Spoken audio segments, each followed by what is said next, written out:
আচ্ছা, একটা অদ্ভুত ব্যাপার খেয়াল করেছেন? আপনি কাউকে মন থেকে ভালোবাসছেন, তার জন্য নিজের সবটুকু উজাড় করে দিচ্ছেন, সবসময় তার খোঁজ নিচ্ছেন, তবুও মনে হচ্ছে সে আপনার থেকে দূরে সরে যাচ্ছে। উল্টো দিকে এমন কাউকে দেখবেন যে হয়তো অতটা পাত্তাও দেয় না, অথচ মানুষ তার পেছনেই পাগল। এটা কেন হয় জানেন? কারণ আমরা ছোটবেলা থেকে একটা ভুল ধারণা নিয়ে বড় হয়েছি যে কাউকে পেতে হলে বুঝি তার জন্য নিজেকে বিলিয়ে দিতে হয়। কিন্তু সত্যিটা হলো, পৃথিবী বা কোনো মানুষের মন কোনোটাই দুর্বলতার পূজা করে না, তারা শক্তির ভক্ত। আজ আমি আপনাকে সেই শক্তিটা নিজের ভেতরে জাগিয়ে তোলার গোপন মন্ত্রটা শেখাবো। বন্ধুরা, আজকের ভিডিওটি কোনো সাধারণ প্রেমের টিপস নয়, এটা সম্পূর্ণ আপনার নিজের ভ্যালু বা আত্মমর্যাদা বাড়ানোর একটা গাইডলাইন। আমরা আজ এমন কিছু সাইকোলজিক্যাল বিষয় নিয়ে কথা বলবো যা আপনার চিন্তার জগৎকে পুরোপুরি বদলে দেবে। ভিডিওটি একটু বড় হতে পারে, কিন্তু প্রতিটি লাইন আপনার জীবনের মোড় ঘুরিয়ে দেওয়ার ক্ষমতা রাখে। তাই অনুরোধ থাকবে, একদম শেষ পর্যন্ত আমার সাথে থাকবেন। আর হ্যাঁ, আমরা মূল আলোচনায় যাওয়ার আগে চট করে ভিডিওতে একটা লাইক দিয়ে দিন, এবং যারা এখনও আমাদের পরিবারের সদস্য হননি তারা সাবস্ক্রাইব বাটনটা চেপে দিন, কারণ আপনার একটা সাবস্ক্রাইব আমাকে পরবর্তী ভিডিও বানাতে অনেক বেশি উৎসাহ দেয়। চলুন শুরু করা যাক। দেখুন, পুরুষ হিসেবে আমরা অনেকেই মনে করি নারীদের বা প্রিয় মানুষকে ইমপ্রেস করার জন্য হয়তো অনেক বেশি কথা বলতে হয়, অনেক বেশি গিফট দিতে হয়, কিংবা সবসময় জি হুজুর করে চলতে হয়। আমাদের ধারণা, আমরা যত বেশি ছুটবো, যত বেশি স্যাক্রিফাইস করব, সামনের মানুষটা ততই আমাদের ভালোবাসবে। কিন্তু বাস্তবতাটা বড্ড নিষ্ঠুর। আপনি যত বেশি মাথা নোয়াবেন, আপনার ভ্যালু বা গুরুত্ব ততই কমতে থাকবে। নারীর মনস্তত্ত্ব বা হিউম্যান সাইকোলজি বলে, মানুষ তাকেই সম্মান করে যে নিজের পায়ে শক্ত হয়ে দাঁড়িয়ে থাকতে জানে। একটা সহজ উদাহরণ দিই। ধরুন, আপনি এমন একজন মানুষ যে সবসময় ভয়ে ভয়ে থাকে, পাছে সে আমাকে ছেড়ে চলে যায়, পাছে সে রাগ করে। এই যে হারানোর ভয়, এটা আপনার ব্যক্তিত্বকে নড়বড়ে করে দেয়। আর বিশ্বাস করুন, কোনো নারী এমন পুরুষের সাথে নিজেকে নিরাপদ মনে করে না যে নিজেই নিজের আবেগ সামলাতে পারে না।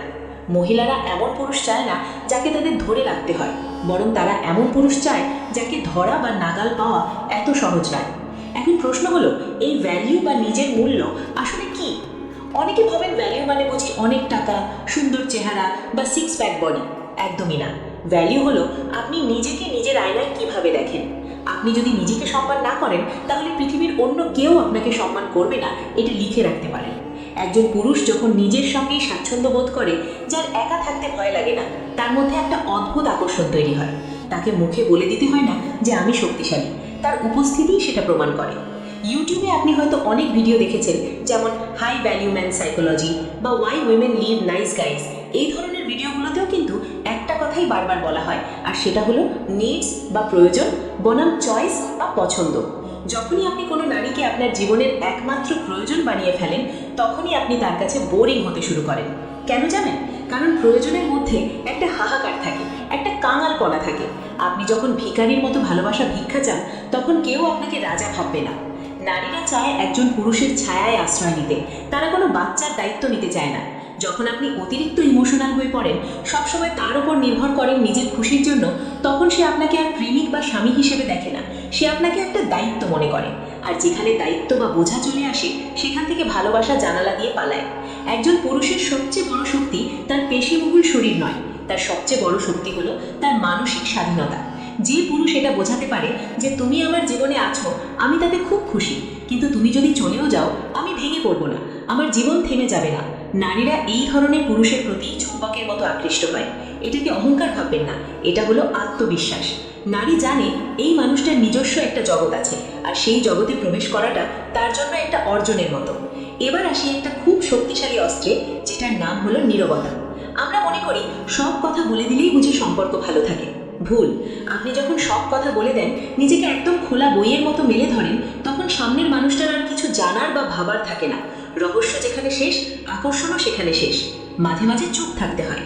কারণ ছাড়াই যখন আপনি একটু সাইলেন্ট থাকেন, নিজের কাজে ব্যস্ত থাকেন, তখন সামনের মানুষটা আপনাকে নিয়ে ভাবতে বাধ্য হয়। সে ভাবে, কি হলো, ও আমাকে নক করছে না কেন, ও কি করছে? এই যে তার ভাবনায় আপনি ঢুকে পড়লেন, এটাই হলো আসল খেলা। নীরবতা দুর্বলতা নয়, নীরবতা হলো নিয়ন্ত্রণ। আরেকটা গুরুত্বপূর্ণ বিষয় হলো না বলতে শেখা। যে কোনো পরিস্থিতিতে হ্যাঁ বলা বা সব আবদার মেনে নেওয়াটা কিন্তু ভালোবাসার লক্ষণ নয়, এটা ব্যক্তিত্বহীনতার লক্ষণ। যে পুরুষের নিজস্ব কোনো বাউন্ডারি বা সীমানা নেই, সে আসলে সবার জন্য সহজলভ্য। আর যা সহজে পাওয়া যায়, তার কদর কেউ করে না। যখন আপনি আপনার নীতিতে অটল থাকেন, যখন আপনি অযৌক্তিক আবদারে না বলতে পারেন, তখন উল্টো দিকের মানুষটা আপনাকে শ্রদ্ধা করতে শুরু করে। তারা বোঝে যে এই মানুষটার একটা স্ট্যান্ডার্ড আছে। ফ্ল্যাটিং মানেই কিন্তু চিপ কথা বলা বা গদগদ হয়ে কথা বলা নয়। আসল ফ্ল্যাটিং হলো নিজের মুডে থাকা। আপনি যখন নিজের জীবনে আনন্দে থাকবেন, তখন সেই পজিটিভ ভাইবটা অন্যদেরও আপনার দিকে টানবে। যে পুরুষ প্রত্যাখ্যাত হতে ভয় পায় না, যে ভাবে না করলে নেই, আমার তো আমি আছি, তার এই বেপরোয়া ভাবটাই তাকে হিরো বানায়।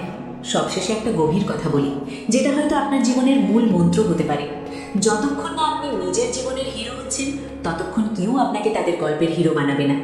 নারীরা সেই পুরুষের কাছেই আসে যার একটা লক্ষ্য আছে, যে জানে সে কোথায় যাচ্ছে, যার জীবনটা শুধু একটা মেয়েকে কেন্দ্র করে ঘুরপাক খায় না, বরং যার জীবনে আরও বড় কিছু করার স্বপ্ন আছে।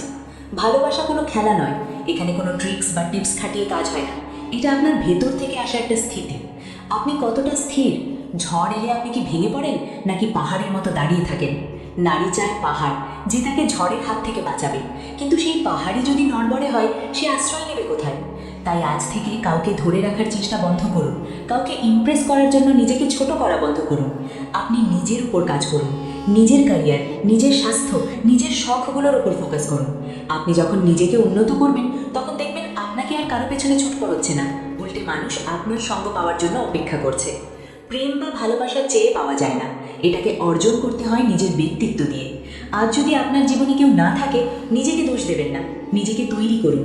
আর যদি কেউ থাকে, তবে তাকে আঁকড়ে ধরে শ্বাসরোধ করবেন না, তাকে স্পেস দিন, তাকে বুঝতে দিন যে আপনি তাকে ছাড়াও ভালো থাকতে জানেন। যে আপনার, সে নিজে থেকেই আপনার কাছে ফিরে আসবে। আর যে আপনার নয়, তাকে হাজারটা শিকল দিয়ে বাঁধলেও ধরে রাখা যাবে না। নিজেকে ভালোবাসুন, কারণ দিনের শেষে আয়নার সামনে দাঁড়ানো ওই মানুষটাই আপনার আসল সঙ্গী। আপনি যখন নিজের ভ্যালু বুঝবেন, তখন দুনিয়াও আপনার ভ্যালু দিতে বাধ্য হবে। বন্ধুরা, আজকের এই কথাগুলো কোনো মোটিভেশনাল ভাষণ ছিল না, এটা ছিল একটা আয়না। যদি এই আয়নায় আপনি নিজেকে দেখতে পান, যদি মনে হয় কথাগুলো আপনার জীবনের সাথে মিলে যাচ্ছে, তাহলেই আমার এই প্রচেষ্টা সার্থক। ভিডিওটি কেমন লাগলো তা কমেন্ট করে জানাতে ভুলবেন না। আর হ্যাঁ, নিজেকে বদলানোর এই যাত্রায় আমাদের সাথে থাকতে অবশ্যই লাইক এবং সাবস্ক্রাইব করে বেল আইকনটি বাজিয়ে দিন। আপনাদের ভালোবাসায় রনি এআই এর এগিয়ে যাওয়ার শক্তি। ভালো থাকবেন, নিজের খেয়াল রাখবেন এবং নিজের ভ্যালু বজায় রাখবেন। দেখা হবে পরের ভিডিওতে। ধন্যবাদ।